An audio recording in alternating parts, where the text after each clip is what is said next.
February 10th, 1944, 27,000 feet above Vechta, Germany. The Luftwaffe after-action report would never adequately capture what Oberleutnant Hans Schröder witnessed through his Messerschmitt's canopy when B-17 Pandora began streaming flames from its No. 3 engine. Technical Sergeant William Joseph McAllister, radio operator and top turret gunner, had a clear path to the escape hatch. His parachute harness was secure. The frozen German countryside below offered survival for those who jumped fast enough. Through the acrid smoke filling the bomber's fuselage and hydraulic fluid spraying across shattered aluminum, the 22-year-old from Indianapolis made a choice that German psychological warfare doctrine said American bomber crews would never make.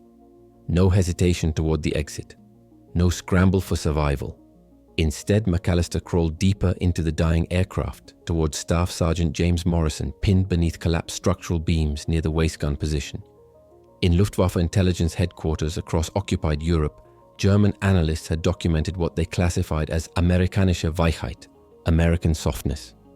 Their meticulously researched psychological profiles concluded that bomber crews raised in a nation of abundance, with indoor plumbing and electric refrigerators, would break under sustained combat pressure that hardened German youth endured routinely. The Wehrmacht's own studies predicted American morale collapse after 30% casualties. Their calculations said crews from comfortable civilian backgrounds couldn't sustain losses. The Americans were fighting with values the Germans didn't recognize as military strength, not advanced bomb sights or superior aircraft, but something forged in American communities that German military tradition never produced: the unshakable belief that no man gets left behind.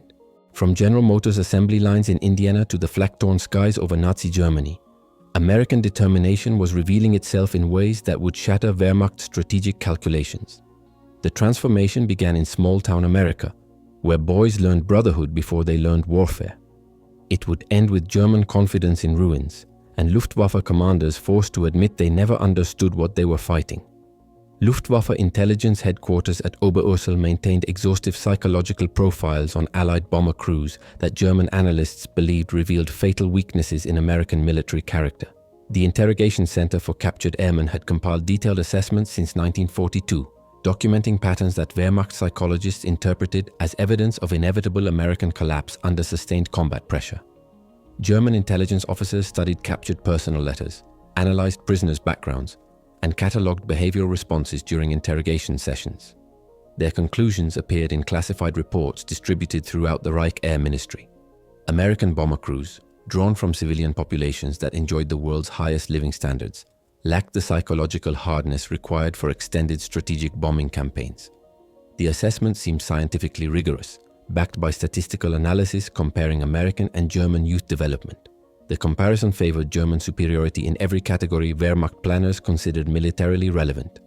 German youth had endured the harsh aftermath of World War I defeat, experiencing food shortages and economic devastation that American teenagers never faced. Hitler youth training programs subjected boys to physical hardship and ideological indoctrination from age 10, creating what German military psychologists classified as Kampfbereitschaft, combat readiness forged through systematic suffering. American airmen represented the opposite extreme in German assessments. Intelligence files documented bomber crew members who grew up with automobiles, electric appliances, and abundant food supplies that remained luxuries in most German households. Interrogators noted that captured Americans expressed shock at German ration restrictions, revealing dependence on material comfort that Wehrmacht analysts predicted would shatter under combat deprivation. The Psychological Warfare Division calculated specific breaking points based on casualty projections. German air defense strategists determined that sustained loss rates exceeding 20% would trigger morale collapse among American bomber groups within 6 weeks of sustained operations. The calculation derived from studies of British bomber losses in 1942, modified downward to account for what German psychologists characterized as reduced American tolerance for casualties compared to British imperial military tradition. Luftwaffe commanders embraced these assessments with confidence that bordered on certainty. Fighter group briefings emphasized that American formations would break apart under concentrated attack, with individual crews abandoning damaged aircraft rather than maintaining defensive positions.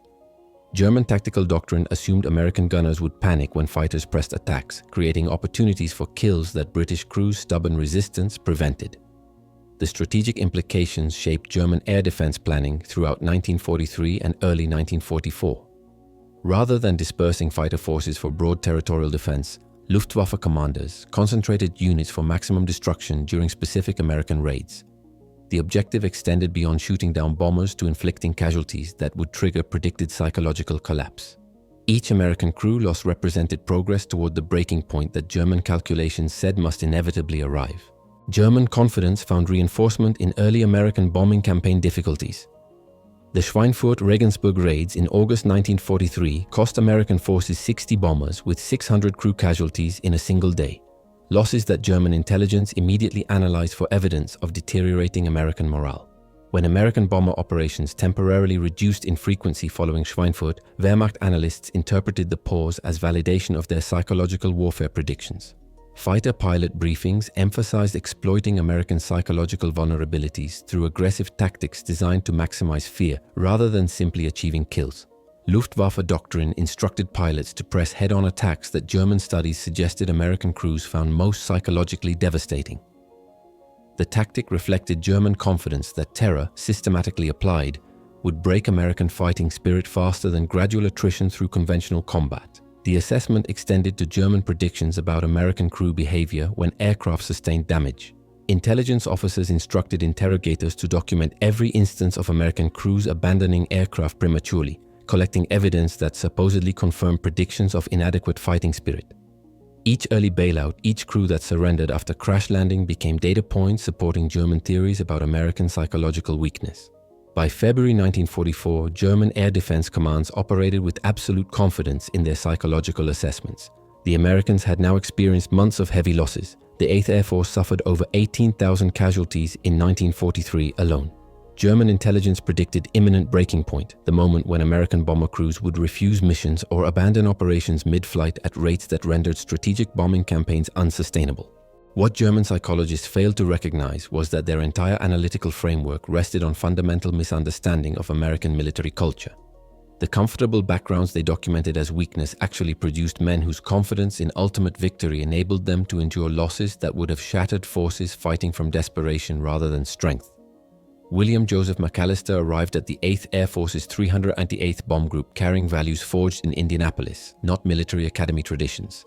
The 21-year-old who graduated from Shortridge High School in 1940 learned his first lessons about teamwork not in Wehrmacht-style youth military programs, but on American baseball diamonds and in General Motors' Allison Division assembly halls, where he worked as a timekeeper before the war.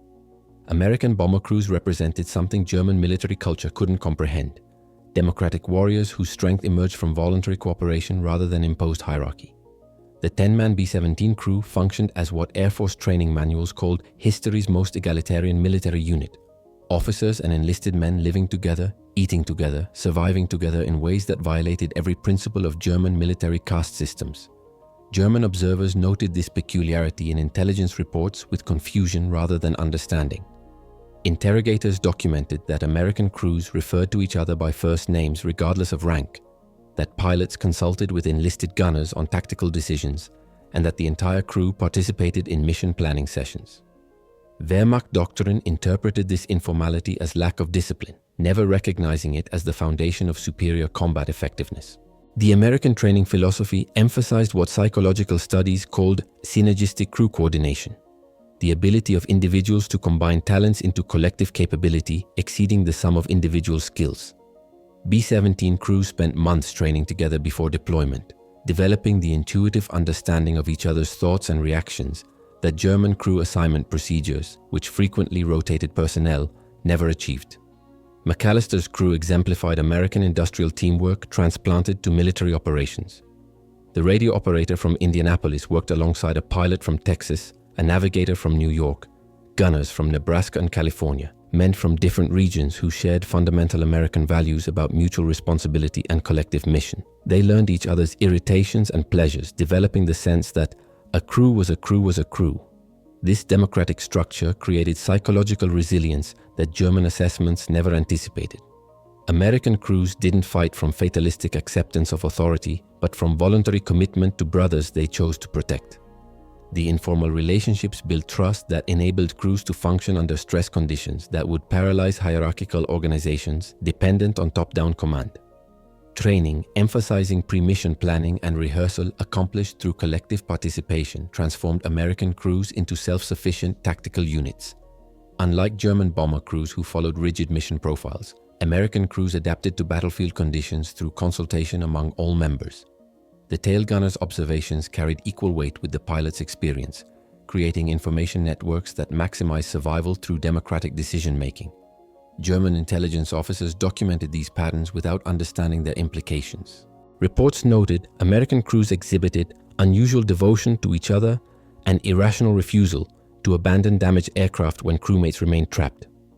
Wehrmacht psychologists interpreted these behaviors as emotional weakness rather than recognizing them as manifestations of superior morale built on genuine brotherhood. The relationship between American cultural values and combat effectiveness appeared most clearly in crisis moments, when aircraft sustained catastrophic damage.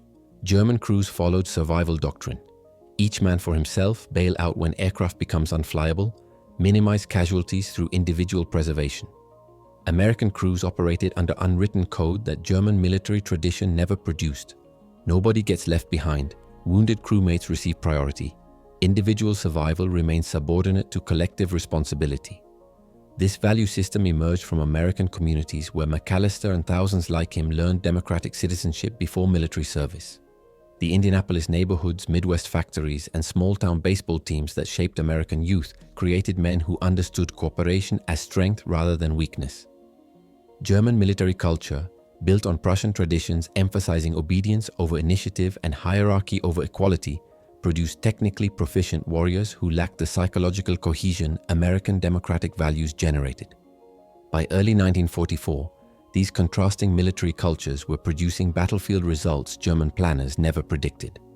American bomber crews demonstrated willingness to endure losses that Wehrmacht psychologists calculated would trigger morale collapse, sustained by bonds German military hierarchy couldn't replicate. The comfortable American backgrounds German intelligence documented as weakness actually produced confidence that hardship was temporary, that ultimate victory was certain, and that sacrifice for brothers had meaning beyond mere survival. McAllister's crew represented industrial America's greatest strength, the ability to transform individuals from diverse backgrounds into unified teams through shared democratic values and voluntary cooperation. German military tradition had no answer to warriors who fought not from imposed discipline but from chosen brotherhood. The statistical reality of American bomber operations in 1943 exceeded every casualty projection German intelligence calculated would trigger morale collapse. The 8th Air Force sustained losses that Wehrmacht psychologists determined would shatter any military force within weeks. Yet American bomber groups continued flying with determination that German commanders couldn't comprehend. The numbers told a story German doctrine said was impossible. During 1943, only 25% of 8th Air Force bomber crews completed their 25 mission tours. The remaining 75% were killed, severely wounded, or captured. By October 1943, fewer than 1 in 4 crew members could expect to survive their combat tour, odds that gave American airmen the same survival probability as a coin flip coming up heads. The 8th Air Force suffered 26,000 combat deaths during the war, representing a 12.3% fatality rate, topped only by submarine crews. This exceeded the entire casualty total of the United States Marine Corps, despite the Marines enrolling 250,000 more personnel than 8th Air Force aircrew strength. American bomber boys faced the most dangerous military assignment in the war, with no foxholes in the sky and every position in the aircraft vulnerable to German fighters and flak. August 17, 1943, provided German intelligence with what should have been definitive proof of American breaking point. The Schweinfurt-Regensburg raids cost 60 bombers from a force of 376, approximately 1 in 6 aircraft dispatched, with over 600 airmen killed, missing, or captured in a single day. German analysts immediately calculated that losses of this magnitude, sustained over multiple missions, would destroy American willingness to continue strategic bombing operations. Black Thursday, October 14, 1943, delivered even more catastrophic losses. The second Schweinfurt raid cost 60 B-17s shot down from 291 dispatched, with another 17 damaged beyond repair and 121 requiring extensive repairs. Total losses represented over 26% of the attacking force. Of 2,900 bomber crewmen who flew the mission, 650 were lost, a 22% casualty rate. Some bomb groups lost 7 aircraft from 49 dispatched before reaching the target, watching their formation shrink as planes fell from the sky trailing smoke. German intelligence services analyzed these results with confidence bordering on certainty. The Americans had now experienced exactly the casualty rates Wehrmacht calculations determined would trigger strategic retreat. Luftwaffe commanders expected immediate reduction in American bombing operations, possibly complete suspension until American morale recovered, if it could recover at all from such devastating losses. The American response shocked German air defense planners. Within days of Black Thursday, 8th Air Force crews were preparing for subsequent missions. Replacement crews arrived from training commands to fill gaps in depleted squadrons. Surviving airmen, who witnessed entire aircraft disintegrate mid-flight and counted empty bunks in their barracks, reported for briefings and flew their next missions. The pattern continued throughout late 1943 and into 1944. 77% of Americans who flew against Nazi Germany before D-Day became casualties, killed, wounded, or captured. Yet recruitment for bomber crews never faltered. American volunteers continued training despite knowing the statistics, understanding that survival odds hovered around 1 in 4 during peak combat periods. German commanders discovered that American determination didn't correlate with casualty rates according to Wehrmacht psychological projections. The comfortable backgrounds German intelligence documented as weakness actually produced crews whose confidence in ultimate victory enabled them to accept losses that would have paralyzed forces fighting from desperation. Americans understood temporary sacrifice would lead to permanent victory, a psychological framework. German military culture, shaped by memories of World War I defeat and current resource shortages, couldn't replicate. By February 1944, when William McAllister's crew prepared for their 15th mission, the brutal mathematics of bomber warfare were undeniable. Yet American crews continued flying, sustained by Bond's German psychological doctrine never anticipated and motivated by values Wehrmacht training couldn't produce. The breaking point German intelligence predicted with scientific certainty never arrived. February 10th, 1944, 0930 hours, B-17. Pandora approached its target near Vechta, Germany on the bomber's 15th mission. Technical Sergeant William McAllister monitored radio frequencies from his position in the top turret, scanning skies that suddenly erupted with Messerschmitt Bf-109s diving through the formation with cannons blazing. The first burst of 20 meters cannon fire punched through Pandora's No. 3 engine, transforming precision machinery into shredded metal spewing flames. Hydraulic lines severed, spraying pressurized fluid that ignited against hot metal surfaces.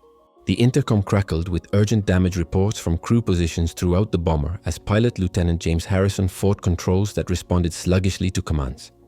McAllister had trained for this moment through dozens of bailout drills. The procedure was rehearsed until it became automatic. Disconnect heated suit, unplug communication cable, detach oxygen hose, grab walk-around bottle, move to nearest exit. At 27,000 feet with temperatures 40 degrees below zero, crew members had perhaps 8 minutes of consciousness without supplemental oxygen. Every second mattered. Through the smoke filling the fuselage, McAllister could see the escape hatch clearly. 3 crew members in the nose section, bombardier, navigator, and nose gunner, were already preparing to bail out through the forward hatch. Standard procedure dictated that radio operators exit through the bomb bay or waist door. The path was clear. His parachute was secured.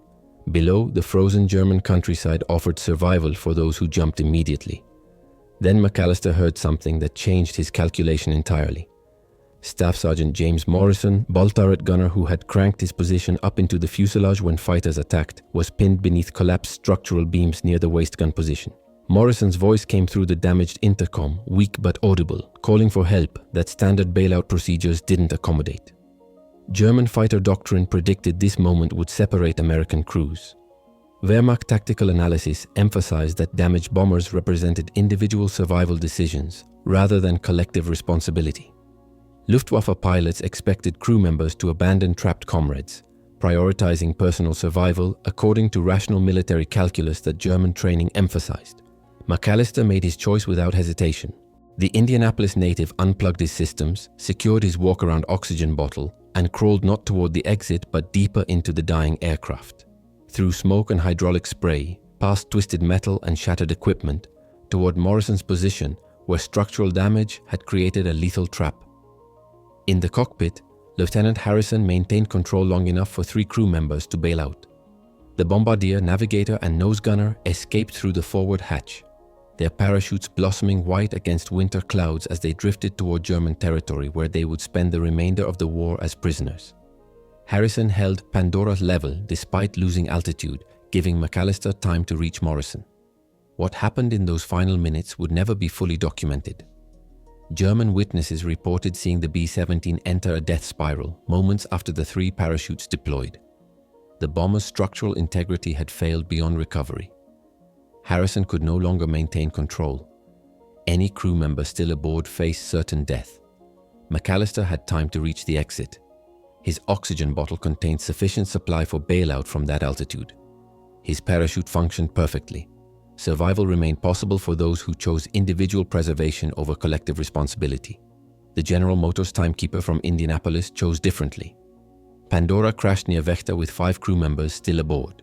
Technical Sergeant William Joseph McAllister, aged 22, died attempting to free a brother he could have abandoned. The sacrifice would be documented in Wehrmacht after-action reports with confusion that bordered on disbelief. German intelligence had predicted American collapse under combat stress. Instead, they witnessed determination that defeated every psychological projection German doctrine generated. McAllister's choice represented values German military culture couldn't replicate. Brotherhood chosen freely rather than imposed through hierarchy, sacrifice motivated by conviction rather than orders, and death accepted willingly to honor commitments that transcended survival. American democracy had produced warriors. German militarism never imagined possible. The pattern that William McAllister exemplified, American determination German doctrine said couldn't exist, multiplied across thousands of bomber crews and destroyed Luftwaffe strategic planning. By February 1944, German air defense faced strategic collapse not from superior American aircraft but from American crews who refused to break under losses that Wehrmacht calculations predicted would trigger morale catastrophe. Big Week, February 20-25, 1944, revealed the extent of German miscalculation. Operation Argument launched 6,000 Allied sorties specifically designed to destroy German fighter production and force the Luftwaffe into decisive combat. The Luftwaffe lost 262 fighters and 100 irreplaceable experienced pilots in 5 days. More catastrophically, German pilot losses reached 30%, while 90% of flyable fighters were destroyed or damaged, unsustainable attrition that shattered German air defense capabilities. March 1944, statistics documented German strategic disaster. The Luftwaffe lost 56.4% of its single-engine fighters and 22% of its pilots in a single month. German aircraft production temporarily kept pace with losses, but experienced pilot replacement proved impossible. By late 1943, 70% of German fighters were assigned to home defense rather than supporting ground forces on the Eastern Front, draining resources from theaters where they could have achieved decisive impact. The strategic consequences cascaded through German war planning. American bombers that German intelligence predicted would cease operations after suffering 25% losses continued flying despite sustaining precisely those casualty rates. The psychological warfare calculations that shaped Luftwaffe tactics, inflict terror to trigger morale collapse, failed completely against American crews whose determination exceeded German comprehension. German pilot training deteriorated as fuel shortages forced progressively abbreviated instruction programs. By mid-1944, German pilots averaged half the training hours of American counterparts. Feldmarschall Hugo von Sperl's July 1944 assessment revealed catastrophic experience gaps. Only group and squadron commanders possessed combat experience exceeding 6 months, while the majority of pilots had between 8 and 30 days of active service. The Luftwaffe was throwing inexperienced youth against veteran American crews sustained by brotherhood bonds German training couldn't replicate. The oil campaign beginning May 13, 1944, delivered strategic devastation that German planners never anticipated.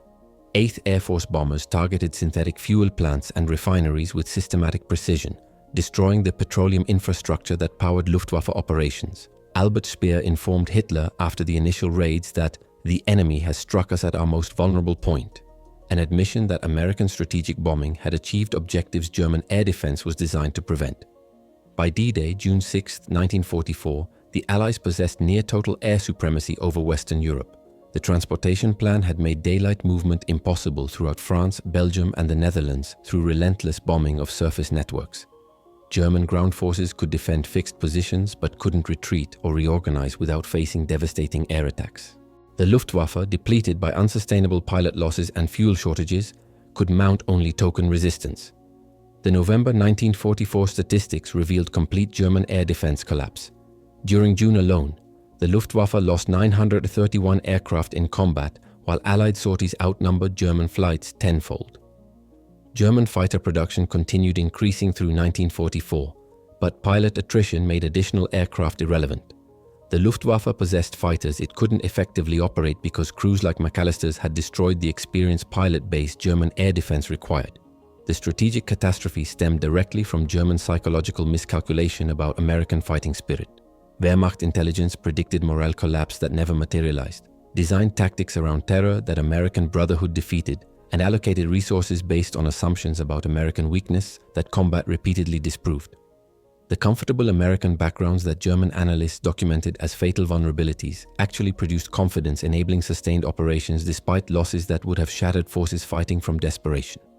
By war's end, over 75,000 Luftwaffe aircraft were destroyed, while German pilots claimed 70,000 aerial victories, a kill ratio that couldn't compensate for American industrial capacity and crew determination that German strategic planning never properly assessed. The Luftwaffe discovered too late that American values, brotherhood, voluntary sacrifice, democratic cooperation, created military advantages German martial traditions couldn't defeat. Technical Sergeant William Joseph McAllister received the Purple Heart and Air Medal with Oak Leaf Cluster posthumously, honors presented to his Indianapolis family in ceremonies that recognized sacrifice German commanders never expected from soft American youth. The decorations documented heroism that wasn't exceptional among American bomber crews, but representative of values German military culture couldn't replicate. Post-war interrogations revealed German commanders' belated recognition of fundamental miscalculation. Field Marshal Gerd von Rundstedt, reflecting on American combat effectiveness, acknowledged that wars are not always won by the most brilliant maneuver, but by the patient skill of holding men and nations together in a common cause. The admission came years too late to affect strategic planning, but confirmed that German psychological assessments had failed at every analytical level. German generals who studied American forces during occupation duty expressed grudging respect mixed with incomprehension. They recognized American material superiority, but struggled to explain why comfortable Americans fought with determination that contradicted Wehrmacht predictions. General Major Fritz Bayerlein noted after the war that American soldiers demonstrated unexpected toughness when fighting for causes they believed in, an analysis that still missed the fundamental point about democratic values creating military strengths authoritarian systems couldn't match. The greatest generation's defining characteristics emerged not from military academies but from American communities where McAllister and millions like him learned values that defeated German militarism: personal responsibility, integrity, humility, work ethic, commitment, and voluntary self-sacrifice. These weren't abstract principles, but lived experiences forged during the Great Depression that prepared Americans for wartime sacrifice German youth indoctrination never produced. Over 16 million Americans served during World War II, with 38.8% volunteering and 61.2% accepting draft calls with determination that sustained operations despite catastrophic losses. The democratic tradition that Germans interpreted as weakness actually generated warriors whose voluntary commitment exceeded the fighting spirit that authoritarian discipline could impose. American crews fought for brothers they chose rather than commanders they feared.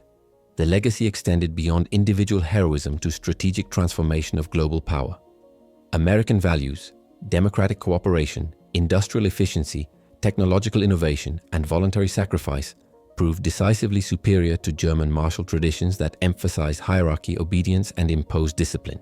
The war demonstrated that free societies produce military forces that authoritarian regimes cannot defeat through superior tactics or temporary technological advantages. McAllister's sacrifice represented millions of similar choices made by Americans who understood their deaths had meaning beyond survival.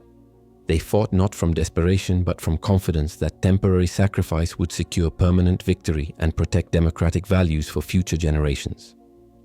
German military culture, shaped by Prussian traditions and recent defeat, couldn't comprehend fighting from strength rather than fear of annihilation. The transformation of American global leadership stemmed directly from this demonstration of superior values. The nation that German intelligence predicted would collapse under combat stress instead sustained operations that destroyed Wehrmacht strategic planning, liberated occupied Europe, and established American moral authority that endured decades beyond military victory. World leadership wasn't claimed through aggression but earned through blood of citizen warriors who chose service over safety. Modern Americans inherit the legacy of men like William McAllister who proved democratic values create military strengths authoritarian systems cannot replicate. The Indianapolis youth who worked at General Motors before the war demonstrated that free societies produce warriors whose voluntary commitment exceeds imposed discipline. His final choice, crawling toward a trapped crewmate rather than toward survival, embodied American exceptionalism that German military tradition never understood.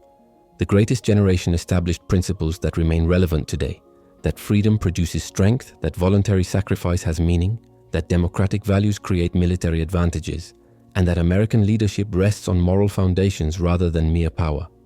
McAllister's Purple Heart and Air Medal represent not just individual heroism, but proof that American values, tested in history's greatest conflict, proved superior to every alternative.